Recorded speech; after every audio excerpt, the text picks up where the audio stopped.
वृंदावन यमुना नदी के तट पर बसा भगवान श्री कृष्ण की लीलाओं से जुड़ा हुआ एक महत्वपूर्ण धार्मिक स्थल है।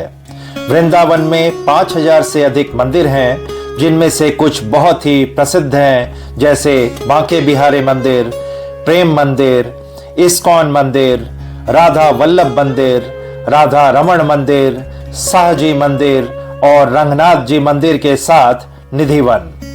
एक एपिसोड में अगर हम सभी के दर्शन आपको करवाएंगे तो वीडियो बहुत लंबी हो जाएगी, इसलिए वृंदावन के प्राचीन मंदिरों को आपको फर्स्ट पार्ट में दिखाते हैं और सेकेंड पार्ट जो इसी संडे 23 तारीख को रिलीज होगी, उसमें बाकी के महत्वपूर्ण मंदिरों के दर्शन हम आपको करवाएंगे। इस एपिसोड में सिलसिलेवार दर्शन करते हुए सबसे पहले हम चलेंगे बजरंग बली के बालाजी मंदिर होते हुए बांके बिहारी मंदिर। उसके बाद हम चलेंगे राधा वल्लभ मंदिर, फिर यमुना घाट, राधा रमण मंदिर, विष्णुप्रिया मंदिर, निधिवन, शाहजी मंदिर और रंगनाथ जी मंदिर। सबसे अंत में हम चलेंगे वृंदावन के प्रसिद्ध कथावाचक श्री अनिरुद्धाचार्य के गौरी गोपाल आश्रम। तो चलिए वीडियो को शुरू से अंत तक जरूर देखिए और वीडियो पसंद आए तो एक लाइक जरूर करें। नमस्कार दोस्तों, मैं हूं आपका दोस्त राज और आप देख रहे हैं आपका अपना चैनल इमेंस एक्सप्लोरर। हमने अपनी जर्नी की शुरुआत की रांची शहर से। वृंदावन या मथुरा के लिए रांची से डायरेक्ट ट्रेन नहीं है, इसलिए हमने अपनी ट्रेन ली न्यू दिल्ली के लिए। गुड मॉर्निंग फ्रेंड्स, रांची से चलकर हम पहुंचे हैं नई दिल्ली रेलवे स्टेशन। मथुरा या वृंदावन अगर आप जाना चाहते हो तो आपको डायरेक्ट ट्रेन अगर ना मिले तो आप न्यू दिल्ली रेलवे स्टेशन पहुंच सकते हैं। यहां से 1 से 1.5 घंटे के डिफरेंस पे आपको मथुरा के लिए डायरेक्ट ट्रेन मिल जाएगी। आप मथुरा उतर के वहां से 10 किलोमीटर की दूरी तय करके पहुंच सकते हैं वृंदावन। नमस्कार दोस्तों, नई दिल्ली से 2 घंटे की जर्नी करके हम पहुंचे हैं श्री कृष्ण के पावन धाम मथुरा।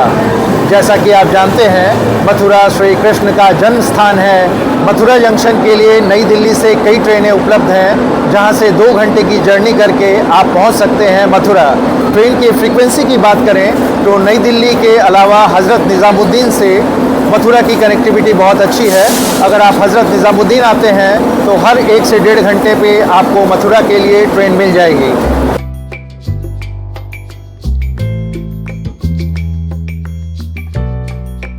स्टेशन से बाहर निकल के कुछ ही दूर हम चलेंगे तो श्री कृष्ण जन्मभूमि के दर्शन हमें होंगे। चलिए आज हम लेकर चलते हैं आपको मथुरा और वृंदावन के पावन धाम पर और दर्शन कराते हैं यहाँ के कुछ प्रमुख धार्मिक स्थानों के।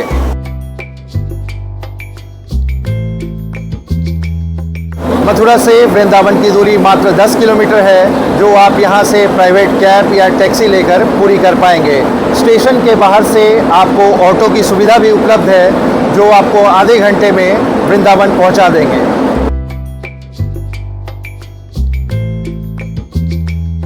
मथुरा से वृंदावन जब आप आएंगे तो अटल्ला चुंगी चौराहे पर ऑटो या बस वाले आपको उतार देते हैं। अटल्ला चुंगी चौराहे पर ही आपको बालाजी हनुमान का मंदिर भी मिलेगा। चलिए सबसे पहले करते हैं बजरंग बली के दर्शन और उसके बाद हम चलेंगे बांके बिहारी के मंदिर।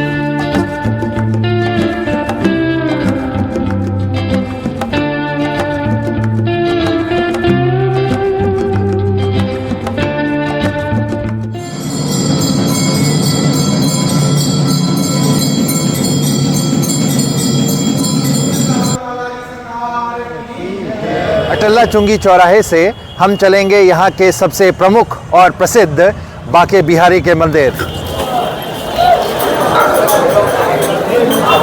दोस्तों, हम आपको लेके आए हैं बांके बिहारी मंदिर। सामने आप देख रहे हैं बांके बिहारी मंदिर का प्रवेश द्वार। बांके बिहारी मंदिर के प्रवेश द्वार से जब आप एंटर करेंगे तो इस प्रकार कई पूजा सामग्री की दुकानें आपको रोड के दोनों ओर दिखाई देंगी। कुछ दूर पैदल चलकर हम प्रवेश करेंगे बांके बिहारी मंदिर के अंदर।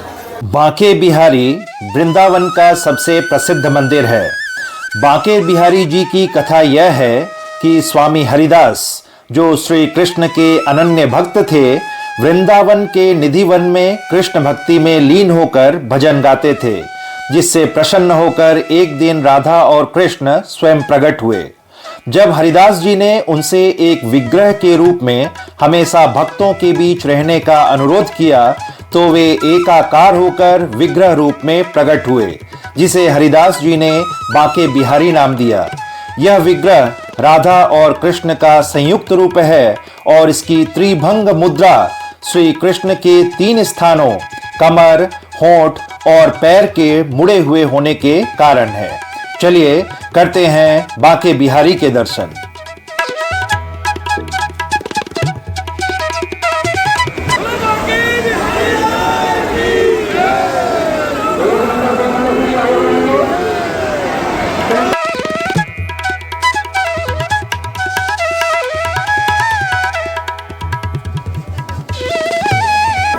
बांके बिहारी मंदिर से लगभग 100 मीटर की दूरी पर स्थित है राधा वल्लभ मंदिर। चलिए दर्शन कराते हैं आपको राधा वल्लभ मंदिर के। राधा वल्लभ मंदिर वृंदावन में एक ऐतिहासिक और प्रसिद्ध मंदिर है जो राधा और कृष्ण को समर्पित है।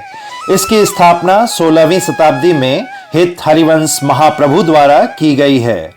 इस मंदिर की एक अनूठी विशेषता यह है कि इसमें राधा की मूर्ति की जगह उनकी दिव्य उपस्थिति के प्रतीक के रूप में कृष्ण के बगल में एक मुकुट रखा गया है।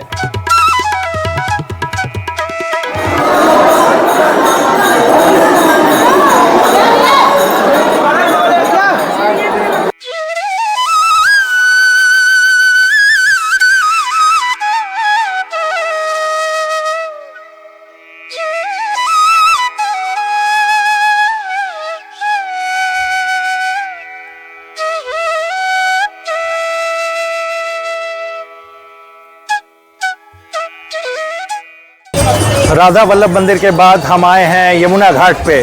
देखिए सामने मनभावन दृश्य है यमुना घाट का।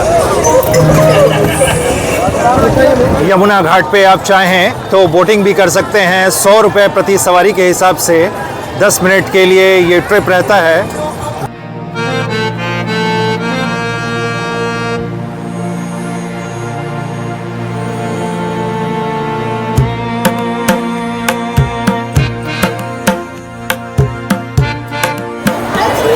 यमुना घाट के पास ही आपको यमुना मंदिर के भी दर्शन होंगे।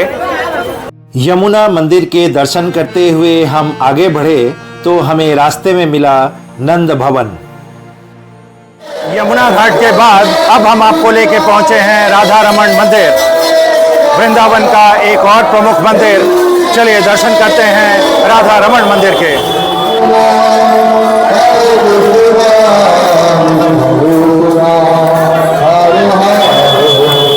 राधा रमण मंदिर भगवान कृष्ण को राधा रमण के रूप में समर्पित है, जिसका अर्थ है राधा का आनंद। पौराणिक कथाओं के अनुसार गोपाल भट्ट गोस्वामी जो चैतन्य महाप्रभु के शिष्य थे, उन्होंने 16वीं शताब्दी में इस मंदिर की स्थापना की थी। यह मंदिर वृंदावन के 7 सबसे प्रतिष्ठित प्राचीन मंदिरों में से एक है। चलिए करते हैं राधा रमण मंदिर के दर्शन।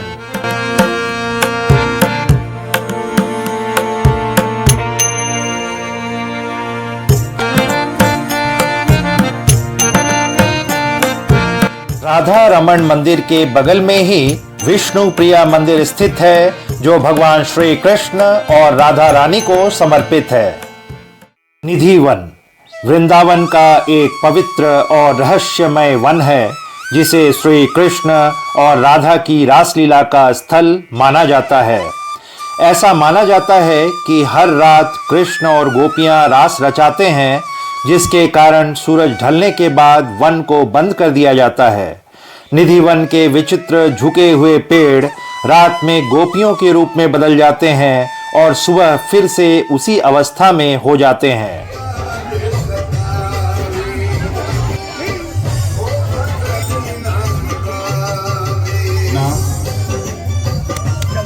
निधि वन में किसी भी इंसान को रात में अंदर जाने की इजाजत नहीं होती है।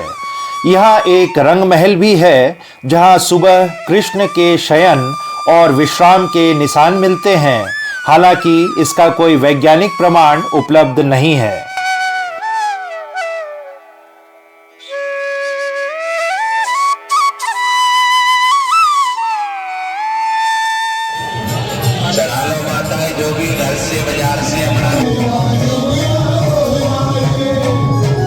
निधि वन के बाद चलिए आपको लेके चलते हैं साहजी मंदिर। वृंदावन का एक और प्रमुख मंदिर साहजी मंदिर।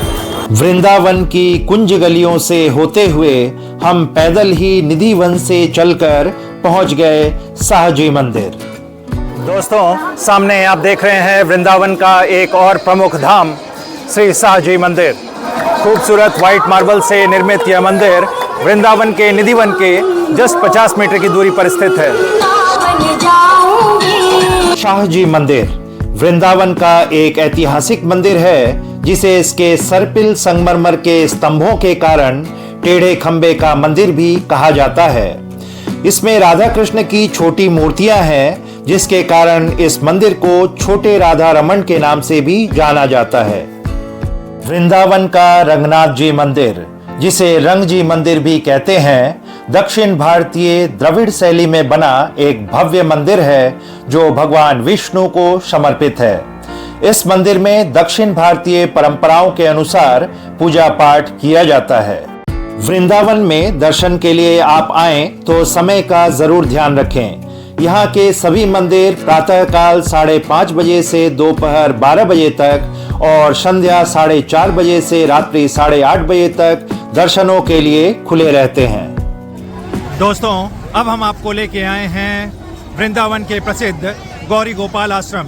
वृंदावन के प्रसिद्ध संत और कथावाचक श्री अनिरुद्धाचार्य का यह गौरी गोपाल आश्रम। गौरी गोपाल आश्रम वृंदावन के प्रसिद्ध कथावाचक और संत श्री अनिरुद्धाचार्य जी महाराज के द्वारा संचालित एक सेवा संस्थान है, जो वृद्धों और जरूरतमंदों की सेवा के लिए समर्पित है।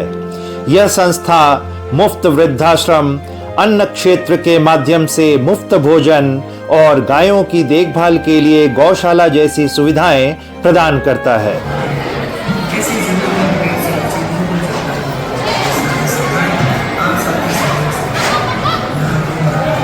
गौरी गोपाल आश्रम द्वारा गुरुकुल और चिकित्सा सेवा जैसे अन्य सामाजिक कार्य भी किए जाते हैं।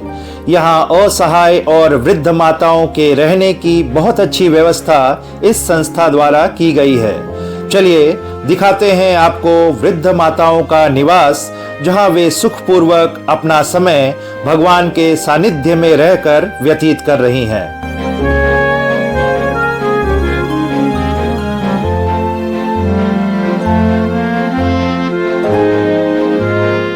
देश भर से श्रद्धालु वृंदावन के प्रति धार्मिक आस्था और आध्यात्मिक शांति की खोज में वृंदावन आते हैं। यहाँ वे भगवान श्री कृष्ण की लीलाओं से जुड़ी यादों और स्थानों को देखते हैं और परम पूज्य बाबा प्रेमानंद जी महाराज के दर्शन के साथ अनिरुद्धाचार्य जी महाराज के प्रवचन को सुनकर लाभान्वित होते हैं।